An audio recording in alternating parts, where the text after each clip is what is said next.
Hoy temprano encontré esta edición de los viajes de Gulliver. Entonces quería hablar acerca de Gulliver y acerca de Jonathan Swift. Me parecía que, bueno, nada, me encanta Swift. Y me encanta este libro. Y después pensé en hacer una lectura de ciertos libros que aparentemente cobraron fama como libros infantiles, tal como El Mago de Oz, o tal como el libro de Alicia, ¿no? Tengo esta edición hermosa, que es una edición Peuser, bastante antigua, pero que en realidad, bueno, son libros que tienen una serie de vueltas de tuerca que son muy interesantes para cualquier persona de cualquier edad. Pero estaba muy desmotivado y pensé en algo que una vez leí que a alguien su psicólogo, su terapeuta, le había dicho que mirar fotografías propias de diversas épocas era algo beneficioso, porque bueno, guardaba una cierta relación con la certificación de la propia identidad, o con la construcción de la propia identidad, no sé. Y para mí yo siempre recordé esa frase cada vez que yo recorría los cuadernos míos de la vida, que yo le llamo los cuadernos de la vida a una serie de cuadernos que yo voy escribiendo. Yo siempre tengo un cuaderno en el que escribo algo desde la adolescencia, porque me gusta escribir, y en muchos casos he sentido esas exploraciones dentro de la arqueología personal de mi escritura, de lo que voy anotando desde que soy chico, también como una especie de construcción de la identidad o de verificación de la identidad, y es un poco como si mirara fotografías, pero en este caso mirando textos. Y hoy, que no tenía muchas ganas de preparar una idea común para todo esto, estoy un poco negligente, pensé en agarrar un puñado de cuadernos sin elegirlos, sin mirarlos, y ver qué era lo que me iba encontrando para ver si podía compartir algo por acá, digamos, ¿no? Hay cuadernos que quizás son muy viejos y hay otros que no, pero voy a agarrar alguno y voy a ver si puedo leer algo, y si eso tiene sentido. Bueno, este es un cuaderno yo cuando escribí este cuaderno debía tener 22 años, y esto era en Lavallol. En Lavallol yo me había ido a vivir a una casa tomada que tenían unos amigos que eran así artistas itinerantes. Habían tomado una casa, eran unas 15 personas más o menos, y yo llegué, y bueno, era una época de mi vida en la que yo estaba, bueno, en un estado un poco calamitoso. Y un día me armé un bolso, me bajé en la estación de tren de Lavallol. Yo no sabía exactamente dónde vivían ellos, pero preguntándole a la gente, como ellos eran artistas, digamos, hacían performance, habían estado viviendo en el sur, creo que en el Bolsón, y después se habían mudado ahí a Lavallol. Estamos hablando de un momento en el que no existían los teléfonos celulares, o si existían eran como unas especies de zapatillas grandotas. Yo al menos no tenía teléfono celular y mis amigos tampoco. Entonces llegué a esta casa preguntando, y bueno, acá hay una nota que dice: domingo 6 de agosto, Lavallol. Hoy me quise ir. Agarré el bolso y bajé con la intención manifiesta de despedirme de todos, pero no, me dijeron que me quedara, y al menos por hoy me quedo. No tengo a mano grandes libros de poemas, pero lo que sí tengo, lo que nadie podría quitarme, es la memoria. Con ella a cuestas, contando con ella, sufriéndola y gozándola un tiempo, voy a nombrar la rosa inimitable. La rosa inimitable.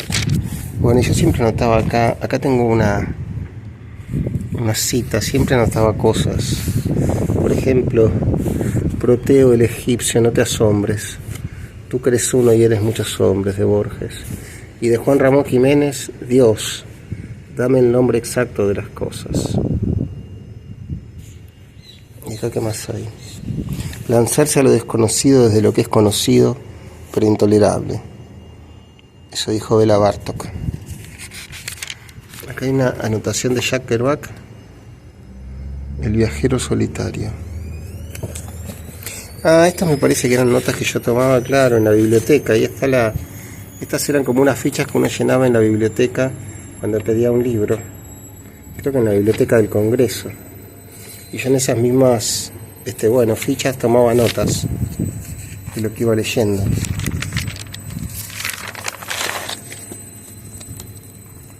Y acá había algunos versos. A ver. Bueno, en esta época yo escribía de tú. Y acá escribí un soneto el 7/8/2000. A ver qué dice. Dices la soledad y te consumes. En la palabra soledad te mueres. Eliges la palabra que prefieres y en soledad por soledad te asumes. Pero ¿por qué, pregunto, siempre esperas aquella soledad imprevisible, la más oscura y torva, la temible, muerte de tus creaciones pasajeras? Escribes para ver morir los versos, a medida que nacen te solazas en esa forma efímera de vida. Así con tu creación, con tus perversos, raptos de soledad la vida pasas, flotando en otra vida consumida. Bueno. Y acá parece que había vuelto a mi casa, la casa de mi vieja, martes 8 de agosto. Volví al hogar materno, tengo que moverme mucho, para no estar embotado en la trampa de la ciudad rastrera y para encontrar conductos, vías, accesos a la libertad. Desde que llegué recuerdo bastante al Barbo. El Barbo era un pibe que vivía ahí en esa casa tomada en Lavallol y era un lector de literatura. Y yo me acuerdo que a él le presté y consecuentemente le regalé, porque no lo recuperé nunca más, un libro de Antonio Di Benedetto llamado El Silenciero. Bueno, a ver. Y acá el lunes 14 de agosto dice: para empezar de alguna manera a escribir, a calentar la mano, quiero transcribir una estrofa de un poema de Luis Cernuda llamado La Familia, que comienza diciendo: recuerdas aún la escena a que día tras día asististe paciente en la niñez remota como un sueño al alba, el silencio pesado, las cortinas caídas, el círculo de luz sobre el mantel solemne como paño de altar y alrededor sentado aquel concilio familiar que tantos ya cantaron, bien que tú de entraña dura aún no lo has hecho. Y acá notaba ese joven párvulo y inocente que yo era. Siempre me pareció curiosa, inquietante, atractiva esa manera que tiene Luis Cernuda de hablarle a un tú que es en verdad el mismo. Recuerdo sobre todo al decir esto, aparte de sus poemas, ese bellísimo y concentrado libro de prosas llamado Ocnos. Yo esto no me acuerdo absolutamente nada, pero la estrofa que yo quería copiar de La Familia era esta: ¿acaso algún día me sirva de epígrafe? Se propusieron como los hombres todos lo durable, lo que les aprovecha aunque en torno miren, que nada dura en ellos ni aprovecha, que nada es suyo ni ese trago de agua, refrescando sus fauces en verano, ni la llama que templa sus manos en invierno, ni el recuerdo que penetran con deseo, dos soledades en una carne sola. Y acá hay unos versos: Buenos Aires, su invierno, su oscura flor, su breve, flor abriendo en el aire de músicas dormido, de silenciosas músicas de un sonido aleve, que no es realmente nada parecido al sonido. Buenos Aires expira, se está muriendo, avanza por el camino umbrío hacia el que gira el cielo. En los ocasos muere, perdiéndose en la danza de esas inciertas músicas y de su desconsuelo. Y acá en una hoja que está cortada dice: martes 15, oh Dios, agosto avanza, avanza. Quiero copiar porque sí los 8 primeros versos de un poema de 12 llamado El fin de la primavera, de Po Chui, poeta chino, culto y sensible, según reza la breve noticia biográfica que hay de él en el final del libro, una antología, del cual extraigo el poema durante la dinastía Tang.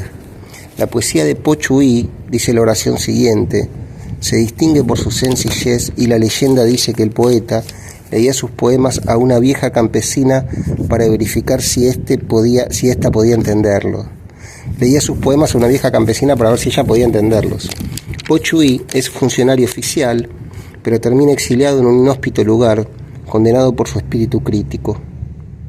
Nació en el año 772 y murió en el 846.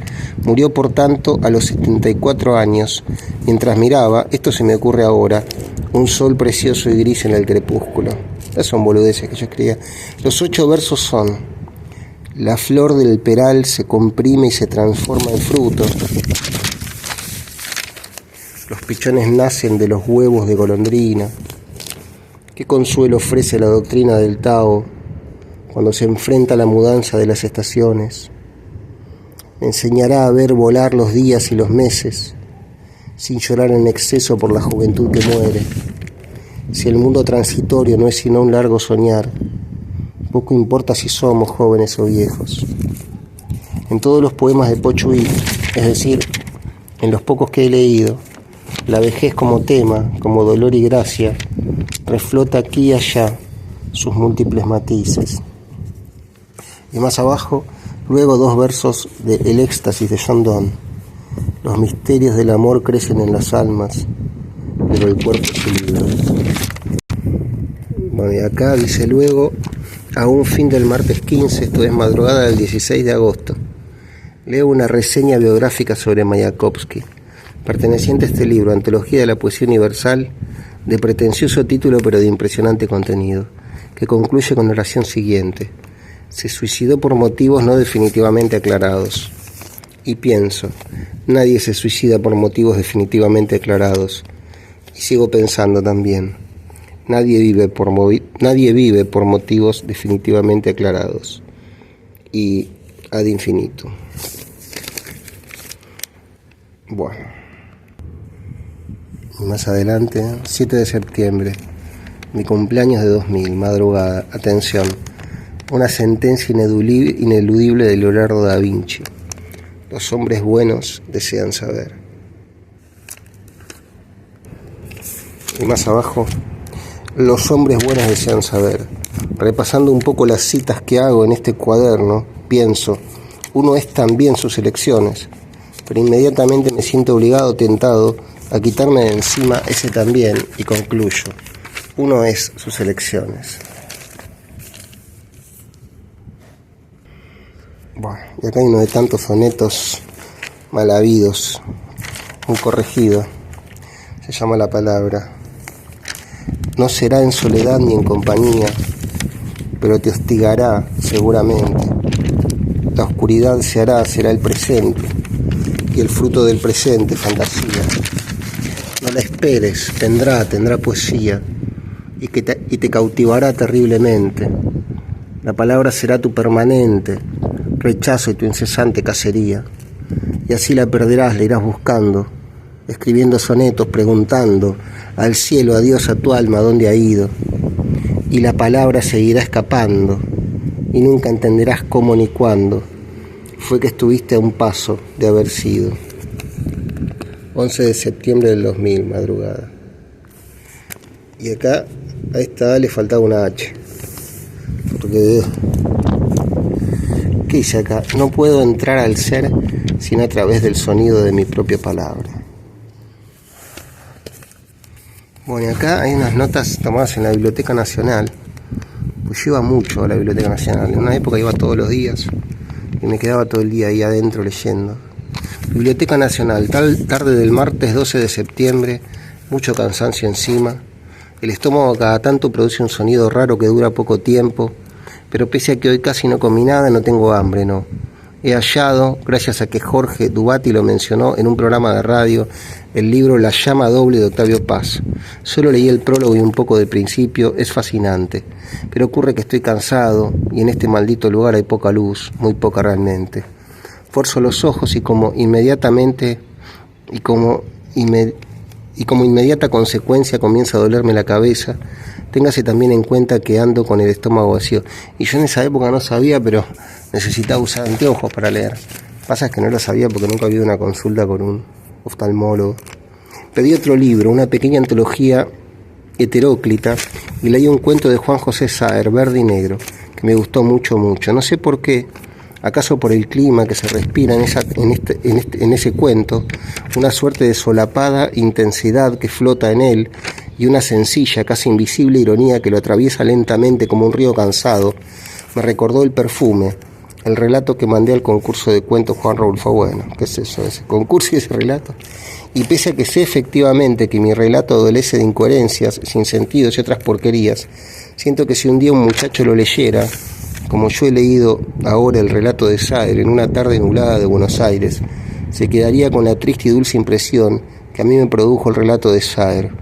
Aunque creo estar seguro de esto, el perfume es mucho más melancólico. Bueno, acá no sé, porque hay hojas que están abrochadas. Bueno, ya podría dejar esto, ¿no? A ver. Bueno, acá hay una serie de sonetos que se llaman La Siesta. Podría leer estos sonetos y ya terminamos con esto, ¿no? Que no tiene mucho sentido. Bueno, a ver si puedo leer esto.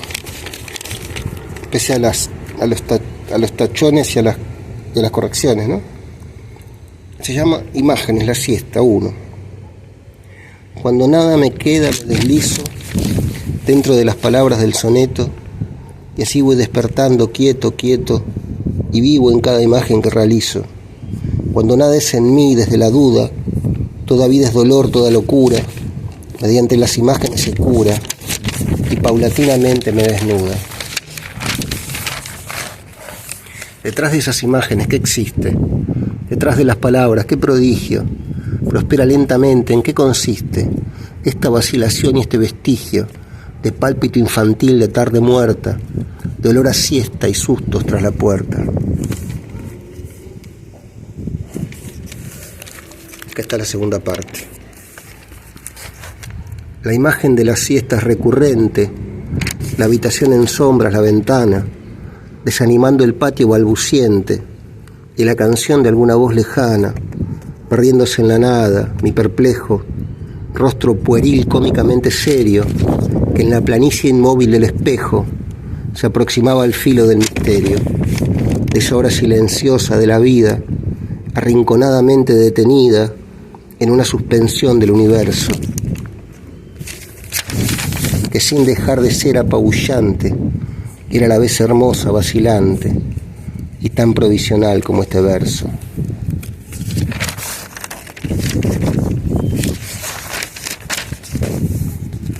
Yo pensé que tenía más partes.